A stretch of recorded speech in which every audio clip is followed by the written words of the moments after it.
Hello students, welcome back to my channel. आज हम indifference curve analysis के बारे में पढ़ेंगे।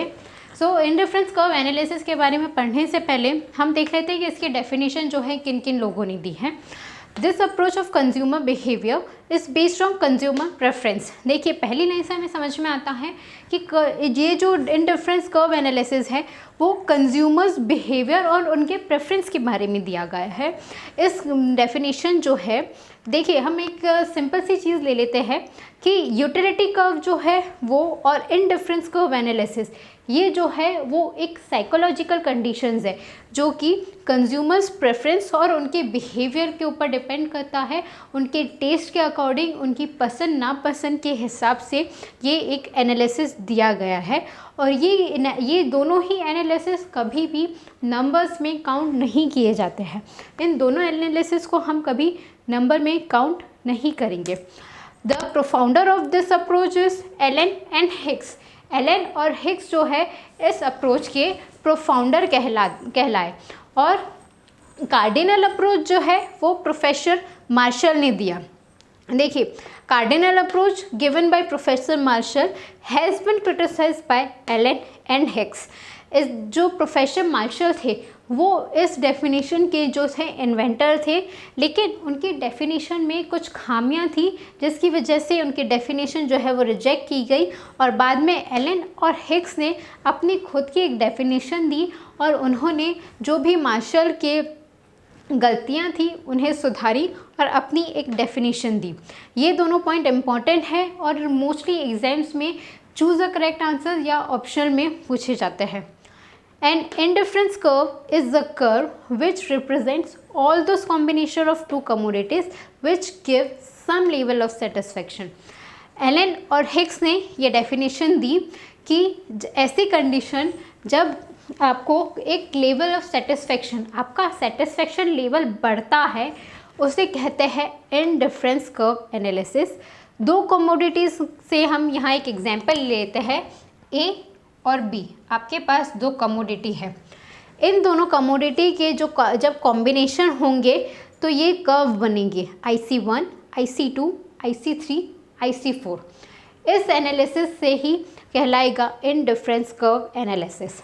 देखिए, इसके कॉम्बिनेशंस क्या बनेंगे, AA, AB, BA और BB।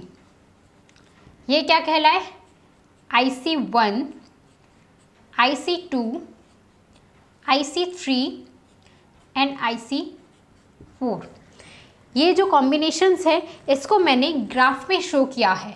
IC1, IC2, IC3 and IC4। यही एनालिसिस जो है, यही ग्राफ जो है वो क्या कहलाया, इंडिफरेंस कर्व एनालिसिस। इसके अब हम कैरेक्टरिस्टिक्स देखेंगे। इसके कैरेक्टरिस्टिक्स क्या है। पहला characteristics, slope from left to right. मतलब ये जो सारे कर्व है वो हमेशा लेफ़्ट से राइट की ओर जाएंगे, ऐसे जाएंगे वो। यही इसका पहला कैरेक्टरिस्टिक्स है, तभी ये इंडिफरेंस कर्व कहलाएंगे जब इसका स्लोप जो है राइट से लेफ़्ट की ओर जाएगा। Second, higher difference curve presents higher level of satisfaction. मतलब जैसे जैसे कर्व बढ़ेगा, मतलब ऊपर, ये देखिए ये कर्व जो है 1, 1, 2, 3 और 4, मतलब नीचे से ऊपर की ओर गए। तो जैसे जैसे पहले कॉम्बिनेशन में हमें कम सेटिस्फेक्शन था, फिर हमारा सेटिस्फेक्शन बढ़ा और यही जो सेटिस्फेक्शन बढ़ता रहा है इसी रिप्रेजेंट करते हैं ये कर्व। मतलब ये जैसे जैसे कर्व बढ़ता जाएगा वैसे वैसे आपकी जो लेवल ऑफ सेटिस्फेक्शन है वो बढ़ती जाएगी। थर्ड है कर्व कन्वेक्स टू ओरिजिन। मतलब कर्व जो है वो ओरिजिन से हमेशा दूर रहेगा। कर्व जो है वो इस तरह से बनेगा और ओरिजिन से दूर रहता है। फोर्थ है curve can not intersect each other. ये सारे कर्व जो है आप देख रहे हैं एक दूसरे को इस तरह से इंटरसेक्ट नहीं कर रहे हैं, सीधे सीधे जा रहे हैं। तब तो ये हुआ हमारा fourth characteristics of indifference curve analysis. मतलब कर्व जो है कभी भी एक दूसरे को इंटरसेक्ट नहीं करेंगे। एक बार फिर से मैं इस डेफिनेशन के बारे में बता देती हूँ कि इसको एलन और हिग्स के जो है इसके प्रोफाउंडर कहलाए।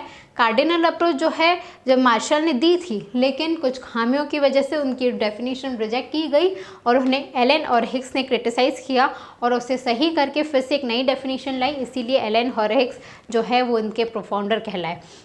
वो क्या कहते हैं, इंडिफरेंस कर्व जो है एक ऐसा कर्व है जब दो से ज़्यादा कमोडिटीज़ की कॉम्बिनेशन से जब हमें सेटिस्फेक्शन मिलता है तो उस लेवल ऑफ सेटिस्फेक्शन को क्या कहेंगे, इंडिफरेंस कर्व एनालिसिस। और इंडिफरेंस कर्व एनालिसिस और यूटिलिटी कर्व जो है वो एक साइकोलॉजिकल कंडीशन है जो कि नंबर्स में कभी काउंट नहीं होती है। आज के वीडियो में इतना ही। अगर आपको मेरी वीडियो पसंद आई हो तो इसे लाइक, शेयर और सब्सक्राइब करना ना भूलें। और अगर आपकी कोई भी क्वेरीज़ हो तो मुझे कमेंट सेक्शन में ज़रूर बताएं। Okay, bye bye.